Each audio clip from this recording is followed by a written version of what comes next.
പേര് Alvin Rafale. ഞാൻ തൊടുപുഴയിൽ നിന്ന് വരുന്നു.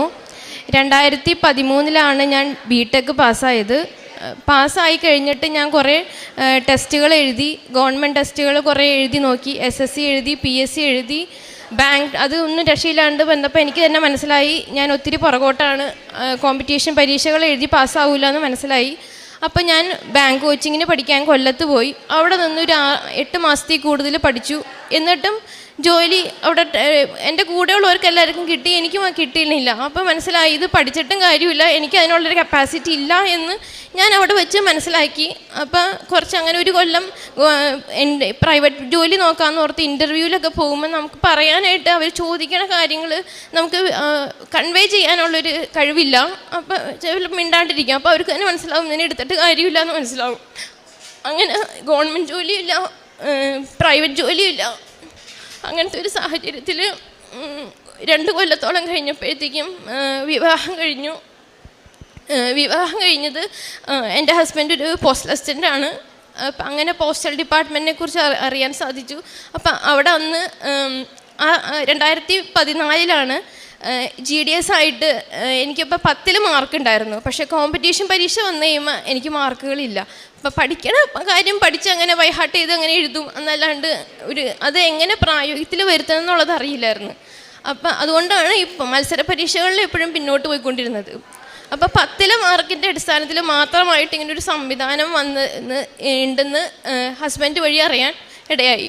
അങ്ങനെ GDS ആയിട്ട് എനിക്ക് പ്രമോഷൻ കിട്ടി. ഞാൻ ആ GDS പോസ്റ്റിലേക്ക് വന്നു. GDS എന്ന് പറഞ്ഞു കഴിഞ്ഞാൽ പോസ്റ്റ് ഓഫീസിലെ തന്നെ എക്സ്ട്രാ ഡിപ്പാർട്ട്മെൻറ്റാണ്. നമ്മുടെ ഡിപ്പാർട്ട്മെൻറ്റിലേക്ക് ആയിട്ടില്ല, ഒരു പാർട്ട് ടൈം ജോലി പോലെയേ ഉള്ളൂ. 3 വർഷം കഴിഞ്ഞപ്പോൾ നമുക്ക് ടെസ്റ്റുകൾ, ഞാൻ ആ സമയത്ത് 3 വർഷം കഴിഞ്ഞാൽ 2.5 വർഷം കഴിഞ്ഞ് കഴിഞ്ഞാൽ 2 വർഷം കഴിഞ്ഞാലൊക്കെ ടെസ്റ്റ് എഴുതായിരുന്നു. ആ ടെസ്റ്റ് എഴുതി പാസ്സായാൽ മാത്രമേ നമ്മൾ ഡിപ്പാർട്ട്മെൻറ്റ് സ്റ്റാഫ് ആവുള്ളൂ. അത് ടെസ്റ്റ് പാടാണ്, ഒത്തിരി പേരുണ്ടാവും. GDS എന്ന് പറഞ്ഞു കഴിഞ്ഞാൽ ഒത്തിരി പേരുണ്ടാവും, ഡിപ്പാർട്ട്മെൻറ്റ് സ്റ്റാഫുകൾ കുറവാണ്. അപ്പോൾ വേക്കൻസി കുറവാണ്. ഞാൻ ആദ്യം ടെസ്റ്റ് എഴുതി സാധാരണ പോലെ തന്നെ എഴുതണ പോലെ തോറ്റും പോയി. ആദ്യത്തെ പ്രാവശ്യം കിട്ടിയില്ല. അപ്പോൾ എനിക്ക് നിരാശയൊന്നും തോന്നുന്നില്ല, കാരണം അത് സ്ഥിരമുള്ള ഇതാണ്. ഞാൻ ടെസ്റ്റുകൾ എഴുതും പരാജയപ്പെടുന്നത് പതിവുള്ളതാണ്. അപ്പോൾ ഞാൻ ഓർത്തു എല്ലാ കോമൺ പരീക്ഷകളിലും പരാജയപ്പെട്ടു. ഇപ്പോൾ ഇത് ഡിപ്പാർട്ട്മെൻറ്റ് ഇങ്ങനത്തെ ഒരു GDS പരീക്ഷ കുറച്ച് എല്ലാവരുടെയും കൂടെയുള്ളല്ല മത്സരിക്കണത്, കുറച്ച് പേരേ ഉണ്ടാവുള്ളൂ. 500 പേരുടെ പരീക്ഷ പോലും പാസ്സാവാൻ പറ്റണില്ലല്ലോ എന്നോർത്ത് എൻ്റെ മനസ്സ് ഒത്തിരി തളർന്നു പോയായിരുന്നു. അങ്ങനെ പിറ്റേ വർഷം ആ സമയം അടുത്ത പ്രൊമോഷൻ ടെസ്റ്റിൻ്റെ സമയമായി കഴിഞ്ഞപ്പോൾ അതും ശ്രമിച്ചു, എഴുതി നോക്കി. അപ്പോൾ എഴുതുന്നതിന് മുമ്പ് എൻ്റെ ഒരു ആൻറ്റി 2018 ആൻറ്റി പറഞ്ഞു ഇങ്ങനെ ലൈറ്റ് ക്യാൻഡിൽ പ്രയർ ഉണ്ട് എന്ന് പറഞ്ഞു. അപ്പോൾ എനിക്കന്ന് അതിനെപ്പറ്റി വലിയ അറിവില്ലായിരുന്നു. പക്ഷേ ഫോണിൽ ചെയ്യാമെന്ന് പറഞ്ഞു. ഞാൻ അങ്ങനെ ഫോണിൽ ലൈറ്റ് ക്യാൻഡിൽ പ്രയർ ചെയ്തായിരുന്നു, റിക്വസ്റ്റും ഇട്ടായിരുന്നു. അത് കഴിഞ്ഞ് റിസൾട്ട് വന്ന് 2 വേക്കൻസി ഉള്ളൂ. 500 കൂടുതൽ ആൾക്കാർ എഴുതുന്ന എക്സാമാണ്. 2 വേക്കൻസി, ഒരെണ്ണം ജനറൽ കാറ്റഗറിയിലും ഒരെണ്ണം OBC കാറ്റഗറിയിലും. 2 വേക്കൻസി ഉള്ളൂ. അപ്പോൾ OBCയിൽ കിട്ടിയ കുട്ടിക്ക് ഏറ്റവും ഹയസ്റ്റ് മാർക്ക് ആയതുകൊണ്ട് ആ കുട്ടീനെ ജനറൽ കാറ്റഗറിയിലേക്ക് പരിഗണിച്ചു. അങ്ങനെ OBCയിൽ ഒരു വേക്കൻസി വന്നു. അപ്പം അങ്ങനെയാണ് OBCയിൽ, ഞാൻ OBC ആയിരുന്നു, OBCയിൽ ആ ഒരൊറ്റ വേക്കൻസിയിൽ എനിക്ക് ജോലി കിട്ടി. അപ്പോൾ എന്നേലും കൂടുതൽ മാർക്കുള്ള ജനറൽ കാറ്റഗറിയിലെ കുട്ടി, വേറൊരു കുട്ടി ഉണ്ടായിരുന്നു, എൻ്റെ ഒപ്പം മാർക്കുള്ള കുട്ടി ഉണ്ടായിരുന്നു. ഈ OBCയിൽ മറ്റേ OBCക്കാരിയായ കുട്ടി മാർക്ക് കൂടുതൽ കിട്ടിയതുകൊണ്ട് അത് ജനറൽ കാറ്റഗറിയിലേക്ക് മാറി. ഇപ്പോഴാണ് എനിക്ക് OBCയിൽ ഒരു വേക്കൻസി വരികയും അതിനകത്ത് എനിക്ക് കയറിയത്. എനിക്ക് അന്നൊന്നും വിശ്വസിക്കാൻ പറ്റുന്നുണ്ടായിരുന്നു മാതാവ് എനിക്ക് വേണ്ടി ചെയ്യണ ഇത്രയും വലിയ കാര്യങ്ങൾ. നേരെ ഒരു പരീക്ഷ എഴുതി കയറാനുള്ളൊരു കപ്പാസിറ്റി ഇല്ല. പക്ഷേ ഗവൺമെൻറ് ജോലി എന്നുള്ളൊരു സ്വപ്നം മാതാവ് പല വഴിയിൽ കൂടെ ഇങ്ങനെ തുറന്നു തന്നു. അത് കഴിഞ്ഞ് 5 വർഷം കഴിഞ്ഞപ്പോൾ ഈ വർഷമാണ് അടുത്ത 6ാമത്തെ വർഷമാണ് എനിക്ക് അടുത്ത പ്രൊമോഷൻ ടെസ്റ്റ് എഴുതാൻ സാധിച്ചത്. അടുത്ത പ്രൊമോഷൻ ടെസ്റ്റ് ഇതുപോലെ എഴുതി. അപ്പം ഒരു കഴിവുമില്ല എന്നോർത്ത് ഇങ്ങനെ മനസ്സ് ഇങ്ങനെ പ്രാർത്ഥനയിലല്ലാണ്ട് നമ്മുടെ സ്വന്തം കഴിവിൽ ഒരിക്കലും കിട്ടൂല എന്ന് വിചാരിക്കുന്ന ഒരു ജോലിയായിരുന്നു സോർട്ടിംഗ് അസിസ്റ്റൻ്റ്. എൻ്റെ ഒരു ആഗ്രഹമായിരുന്നു പോസ്റ്റൽ അസിസ്റ്റൻ്റ് അല്ലെങ്കിൽ സോർട്ടിംഗ് അസിസ്റ്റൻ്റ് ആവാന്നുള്ളത്. അപ്പോൾ എനിക്ക് സോർട്ടിംഗ് ആയിരുന്നു കൂടുതലിഷ്ടം. അപ്പോൾ ഞാനിങ്ങനെ മാതാവിനോട് ഇങ്ങനെ പ്രാർത്ഥിക്കുമായിരുന്നു, എനിക്കതാണ് കൂടുതലിഷ്ടം. അങ്ങനെ ആറാമത്തെ വർഷം ഞാൻ ടെസ്റ്റ് അഞ്ചാമത്തെ വർഷം ഞങ്ങൾക്ക് കാറ്റഗറി ബിയിൽ എക്സാം എഴുതായിരുന്നു. പക്ഷെ അതിനകത്ത് കിട്ടാൻ ചാൻസ് കുറവാണ്. ഞാൻ എഴുതി, കിട്ടിയില്ല അതുപോലെ തന്നെ. പക്ഷേ പിന്നത്തെ വർഷം ഞങ്ങൾക്ക് ശരിക്കും 6 വർഷം തികയണ, 6 വർഷം കഴിഞ്ഞ് കഴിഞ്ഞാൽ കറക്റ്റായിട്ട് ഞങ്ങൾ കാറ്റഗറി എയിലാവും. ആ എയിൽ എഴുതി കഴിഞ്ഞാൽ ഞങ്ങൾക്ക് കിട്ടാൻ ചാൻസ് ഉണ്ട്. അങ്ങനെ ആ പരീക്ഷ 2 വർഷം, അതിന് മുമ്പത്തെ വർഷം ഞാൻ പഠിച്ചായിരുന്നു, പക്ഷേ കിട്ടിയില്ല. പിന്നത്തെ വർഷം ഇതുപോലെ ലൈറ്റ് ക്യാൻഡിൽ പ്രെയർ ഞാൻ ചെയ്തായിരുന്നു. ഇട്ടിട്ട് ഞാൻ പരീക്ഷയ്ക്ക് പോയപ്പോൾ ഭയങ്കര ടഫ് ക്വസ്റ്റ്യൻസ് ആയിരുന്നു.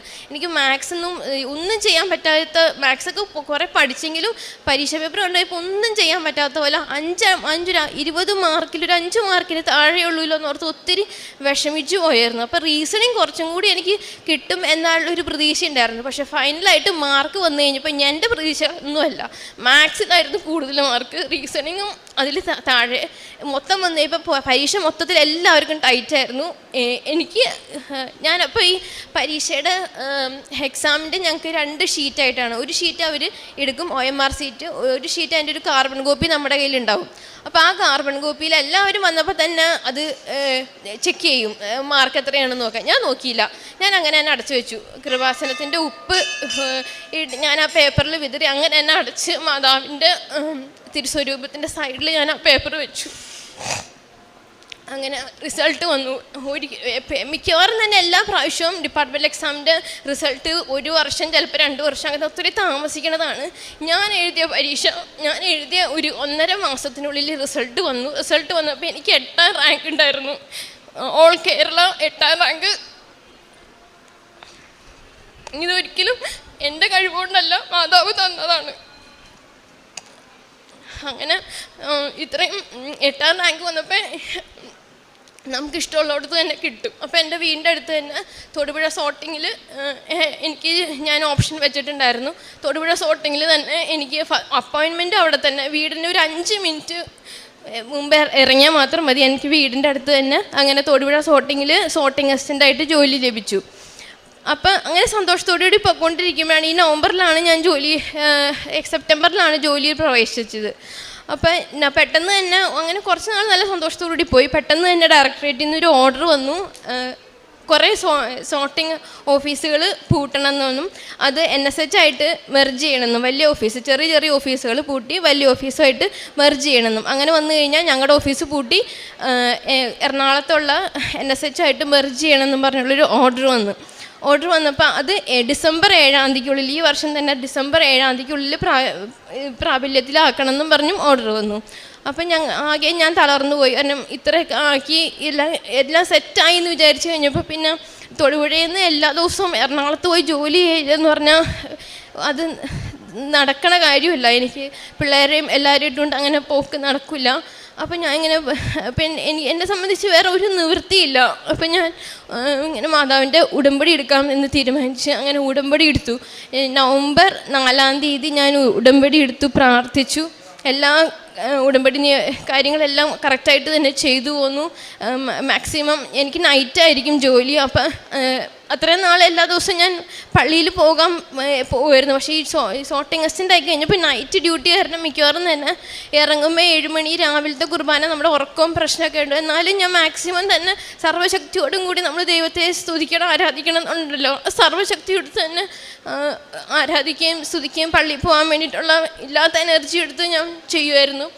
പള്ളി മിക്കവാറും തന്നെ മുടക്കാണ്ട് തന്നെ നോക്കും. രാവിലെ പോകാൻ പറ്റിയില്ലെങ്കിൽ വൈകുന്നേരം ആണെങ്കിലും പോകും. പിന്നെ അങ്ങനെ ഇരുന്ന് നവംബർ 4-ാം തീയതി ആയിരുന്നു ഞാൻ ഉടമ്പടി എടുത്തത്. നവംബർ 28-ാം തീയതി ഡൽഹി ഡയറക്ടറേറ്റിൽ നിന്ന് ഓർഡർ വന്നു തൊടുപുഴ സോർട്ടിംഗ് ഓഫീസ് നിലനിർത്താനായിട്ട്. ഇപ്പോഴത്തെ ഓഫീസ് സോർട്ടിംഗ് ആണെങ്കിൽ അതിനെ ICH ആയിട്ട് ഉയർത്തി അവിടെ തന്നെ നിലനിർത്താനുള്ള ഓർഡർ വന്നു. ഇതെല്ലാം മാതാവ് ഏതെല്ലാം വിധത്തിലാണോ എൻ്റെ ജീവിതത്തിൽ പ്രവർത്തിക്കണമെന്ന് എനിക്ക് പറയാൻ പറ്റില്ല. അങ്ങനെ തുടർന്ന് ഇപ്പോൾ ജോലി ചെയ്തിട്ട് പെട്ടെന്ന് ജോലിയിലൊരു പ്രശ്നമുണ്ടായി. ഞങ്ങളുടെ ഓഫീസിൽ നിന്ന് ഒരു ഡെലിവറി സംഭവം മിസ്സായിട്ട് ഞങ്ങളുടെ ഓഫീസിൻ്റെ ശരിക്കും പറഞ്ഞാൽ ഒരു ഫോൾട്ടായി വരുന്ന വേറൊരു ഓഫീസുകാർ ഞങ്ങളുടെ ഓഫീസുകാരുടെ പിഴവാണെന്നും പറഞ്ഞു. അപ്പോൾ അത് ഏറ്റവും കൂടുതൽ എന്നെയായിരുന്നു ബാധിക്കണത്. അങ്ങനെ ഒരു സാഹചര്യത്തിലും ഈ കഴിഞ്ഞ ദിവസം ഡിസംബർ 24 ക്രിസ്മസിൻ്റെ രാത്രി ഞാൻ ഒത്തിരി വിഷമിച്ചു. എൻ്റെ ഭാഗത്തുനിന്ന് അങ്ങനെ ഒരു വന്നല്ലോ, ഞാനത് എനിക്കത് അറിയാനും കൂടി പാടില്ല അത് എങ്ങനെ സംഭവിച്ചു എന്ന്. പക്ഷെ അവർ പറഞ്ഞു നമ്മുടെയാണെന്നാണ് അവർ ഒറ്റയടിക്ക് കുറ്റപ്പെടുത്തി വാട്സാപ്പ് മെസ്സേജിലൊക്കെ വന്നു. അപ്പം എനിക്ക് എൻ്റെ കൂടെ വർക്ക് ചെയ്തേക്കണവർക്ക് അറിയാം എൻ്റെ ഉത്തരവാദിത്തം വന്നത് ആർക്കാന്നുള്ളത്.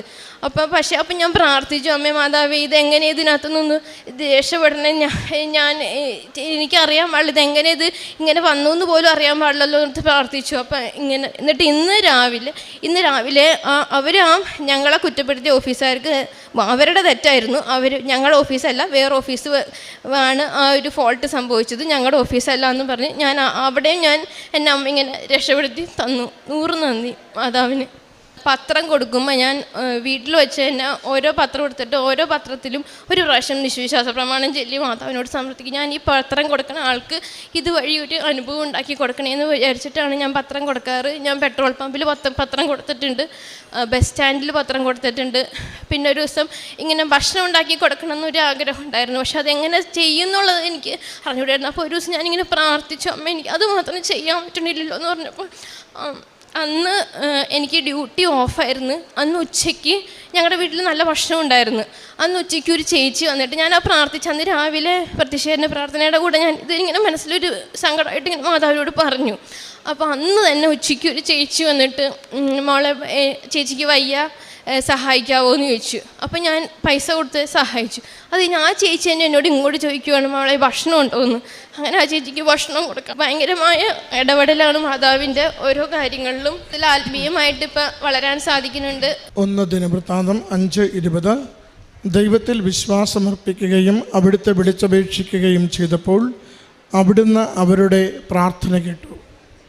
ആൽവിൻ റാഫേൽ എന്ന ഈ മകൾ തൻ്റെ വ്യക്തിജീവിതത്തിൽ ലഭിച്ച വലിയ നന്മകളെ പരിശുദ്ധ കൃപാസന മാതാവിൻ്റെ തിരുനടയിൽ സന്തോഷത്തോടുകൂടി സാക്ഷ്യപ്പെടുത്തുകയാണ്.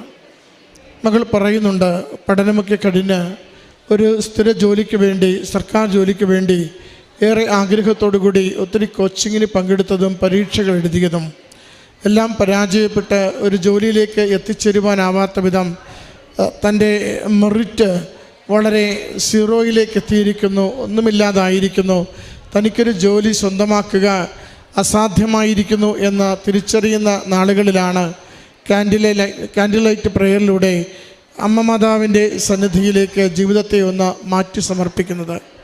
പരിശുദ്ധ കൃപാസന മാതാവിൻ്റെ സംരക്ഷണയിൽ ജീവിതത്തെ സമർപ്പിച്ച് മുന്നോട്ട് പോകുമ്പോഴാണ് ജീവിത പങ്കാളി വർക്ക് ചെയ്യുന്ന പോസ്റ്റ് ഡിപ്പാർട്ട്മെൻറ്റിൽ താൽക്കാലിക നിയമനത്തിൽ കയറുവാനുള്ള സാധ്യതകളെക്കുറിച്ച് അറിയുന്നത്. അത് അന്വേഷിച്ച് മുന്നോട്ട് പോവുകയും താൽക്കാലിക നിയമനത്തിലേക്ക് അങ്ങനെ പ്രവേശിക്കുകയും ചെയ്യുന്നു. പിന്നീട് കുറച്ച് നാൾ കഴിയുമ്പോൾ അത് ഒരു സ്ഥിര നിയമനത്തിന് വേണ്ടിയുള്ള പരീക്ഷയ്ക്കുള്ള സാധ്യത എത്തുന്നു. ആ സ്ഥിര നിയമനത്തിൻ്റെ പരീക്ഷയ്ക്ക് 2 ഒഴിവ് മാത്രമാണ് ഉള്ളത്. ആ 2 ഒഴിവിൻ്റെ പരീക്ഷയ്ക്ക് വേണ്ടി 500 പേർ എഴുതുമ്പോൾ മകൾ അതിൽ പങ്കെടുക്കുന്നുണ്ട്. അതും അമ്മയിൽ മാത്രമാണ് ശരണപ്പെടുക. എൻ്റെ കഴിവ് കൊണ്ട് ഇത് ഒട്ടും നടക്കില്ല, സാധിക്കില്ലെന്ന ബോധ്യത്തിലാണ് ഈ അമ്മ മാതാവിൻ്റെ കൈപിടിച്ചുകൊണ്ട് ഈ പരീക്ഷ എഴുതുന്നത്. അവിടെയും മകൾ പറയുന്നുണ്ട്, ഒരു ഒബിസിയിലെ ഒരു കുഞ്ഞിന് ഏറ്റവും കൂടിയ മാർക്ക് ലഭിച്ചുകൊണ്ട് അത് ജനറൽ കാറ്റഗറിയിലേക്ക് തിരഞ്ഞെടുക്കപ്പെടുകയും മറ്റൊരു ഒബിസിയിലുണ്ടായിരുന്ന മകൾക്ക് ആ ഏക സീറ്റുണ്ടായിരുന്ന അതിലേക്ക് ആ ഒഴിവിലേക്ക് വേണ്ടി മകൾക്ക് പ്രവേശനം ലഭിക്കുകയും ചെയ്തു. അങ്ങനെ വളരെ അപ്രതീക്ഷിതമായി, വളരെ അത്ഭുതകരമായി അനേകരിൽ നിന്ന് മകളെ കണ്ടെത്തി തിരഞ്ഞെടുത്ത് മകളുടെ അത്ര നാളത്തെ അമ്മ മാതാവിനോടുള്ള വിശ്വസ്തതയുള്ള പ്രാർത്ഥനയ്ക്ക് മകൾക്ക് ഉത്തരം കൊടുത്തതാണ് ആദ്യം സൂചിപ്പിച്ചത്. വീണ്ടും മകൾ പറയുന്നുണ്ട്, 6 വർഷം കഴിയുമ്പോൾ നടന്ന പ്രൊമോഷൻ ടെസ്റ്റിലും ഇതുപോലെ തന്നെ അത്ഭുതകരമായ അമ്മ മാതാവിൻ്റെ ഇടപെടൽ മകൾക്ക് അനുഭവപ്പെട്ടത്. ആ പരീക്ഷ എഴുതുന്ന സമയത്തും ഒത്തിരി പേർ എഴുതുന്നുണ്ട്, വളരെ കുറഞ്ഞ ഒഴിവുകൾ മാത്രമേ ഉള്ളൂ. എങ്കിലും തൻ്റെ കഴിവ് വളരെ പരിമിതമാണ്, ഒന്നുമില്ല, കഴിവ് കൊണ്ട് ഇത് എഴുതി ജയിക്കുക സാധ്യവുമല്ലെന്ന് മകൾ തിരിച്ചറിയുന്നുണ്ട്. അച്ഛനെന്നും ധ്യാനത്തിൽ സൂചിപ്പിക്കുന്നത് പോലെ not by merit but by grace എന്ന് ദൈവകൃപയിൽ മാത്രം ആശ്രയിച്ചുകൊണ്ട് എഴുതുന്ന പരീക്ഷയിൽ 8ാം റാങ്കോടുകൂടി ഏറ്റവും ഉന്നതമായ വിജയം മകൾ നേടുന്നു. തൊട്ടടുത്തുള്ള പോസ്റ്റൽ സോർട്ടിംഗ് ഓഫീസിൽ തന്നെ മകൾക്ക് അത് ജോലി ശരിയാവുകയും ചെയ്യുന്നു. അപ്പോഴാണ് പുതിയ പ്രതിസന്ധി മകൾ കാണുന്നത്. അത് ആ സോർട്ടിംഗ് സോൺ തന്നെ ഒഴിവാക്കുന്ന രീതിയിലേക്ക് കേന്ദ്ര സർക്കാരിൻ്റെ ഉത്തരവ് വരുന്നു. അപ്പോഴും ഓടി അമ്മ മാതാവിൻ്റെ തിരുനടയിലെത്തി തീർത്ഥാടക ഉടമ്പടിയെടുത്ത് പ്രാർത്ഥിച്ച് അമ്മ മാതാവിൻ്റെ സംരക്ഷണം തേടി എറണാകുളം വരെ പോയി ജോലി ചെയ്യുവാനുള്ള ബുദ്ധിമുട്ട് അമ്മ മാതാവിൻ്റെ തിരുനടയിൽ കണ്ണീരോടെ സമർപ്പിക്കുമ്പോൾ മകൾ പറയുന്നുണ്ട്, ഏതാണ്ട് 20 ദിവസം കഴിയുമ്പോൾ സർക്കാർ ഉത്തരവ് മരവിപ്പിക്കുകയും മകൾക്ക് അവിടെ തന്നെ ജോലി തുടരുവാനുള്ള എല്ലാ സാഹചര്യങ്ങളും ഒരുക്കി കൊടുക്കുകയും ചെയ്യുന്നു. നമ്മൾ ഒരു ലിങ്കേജിലാകുമ്പോൾ മാതാവിൻ്റെ ചാനലിലേക്ക് നമ്മൾ വളരെ നന്നായി ട്യൂൺ ചെയ്ത് കഴിയുമ്പോൾ നാം പോകുന്ന വഴികളിലൊക്കെയും നമുക്ക് വേണ്ടത് ഒരുക്കി തന്നുകൊണ്ട് എല്ലാ പ്രതിബന്ധങ്ങളെയും തടസ്സങ്ങളെയും പ്രശ്നങ്ങളെയും അമ്മ മാതാവ് മാറ്റുകയും കൂടുതൽ നമ്മളെ ശക്തിപ്പെടുത്തിയും സമാധാനപ്പെടുത്തിയും സുരക്ഷിതമാക്കി നമ്മുടെ ജീവിതത്തെ നയിക്കുന്ന അമ്മയുടെ സവിശേഷമായ സംരക്ഷണത്തിൻ്റെ അടയാളമാണ് മകളുടെ ഈ സാക്ഷ്യം. മകൾ പറയുന്നുണ്ട്, ഞാൻ നൈറ്റിലാണ് ഡ്യൂട്ടിയെങ്കിലും രാവിലെയുള്ള കുർബാന എങ്ങനെയെങ്കിലും കാണുവാൻ പരിശ്രമിക്കും. കുർബാന മുടക്കാതിരിക്കുവാൻ, പ്രാർത്ഥനയുടെ സമയം തെറ്റാതെ പ്രാർത്ഥിക്കുന്നതിന് വേണ്ടി, ഉടമ്പടി ധ്യാനം കൂടുന്നതിന് വേണ്ടി, സാക്ഷ്യങ്ങൾ കേൾക്കുന്നതിന് വേണ്ടി എന്നെ തന്നെ പൂർണ്ണമായി ഞാൻ അമ്മയിൽ ആശ്രയിച്ച് എന്നെ കൊടുക്കുമ്പോൾ അമ്മ മാതാവ് ഓരോ നിമിഷവും എനിക്കുള്ള ക്ലേശകാലങ്ങളിൽ എനിക്ക് വഴിതെളിച്ചുകൊണ്ട് എന്നെ സുരക്ഷിതയാക്കുകയും എനിക്ക് അനുഗ്രഹമായിട്ടുള്ളത് തരുവാൻ എപ്പോഴും എനിക്ക് കൂടെ വരികയും ചെയ്യുന്നു. സഞ്ചാരി മാതാവെന്ന് വെറുതെയല്ല ഓരോരുത്തരും വിളിക്കുക, കൂടെയുള്ള അനുഭവം കൊണ്ട്, കൂടെ നിന്ന് കാര്യങ്ങൾ സാധിച്ചു കൊടുക്കുന്നത് കൊണ്ട് ഓരോരുത്തരും പറയുന്നു, അമ്മ മാതാവ് വെളിപ്പുറത്തുണ്ട്, അമ്മ മാതാവ് കൂടെ വന്നു നിന്ന് കാര്യങ്ങൾ ചെയ്തു തരുന്നുണ്ട്. അതുകൊണ്ട് ഈ അമ്മ കൂടെയുള്ളപ്പോൾ എന്തിനെയാണ് ഭയപ്പെടേണ്ടത്? ഈ മകൾക്ക് ലഭിച്ച എല്ലാ അനുഗ്രഹങ്ങൾക്കും അമ്മ മാതാവിനും തിരുക്കുമാരനും നന്ദി പറഞ്ഞുകൊണ്ട് കരങ്ങളടിച്ച് ഈ സാക്ഷ്യം സമർപ്പിക്കാം.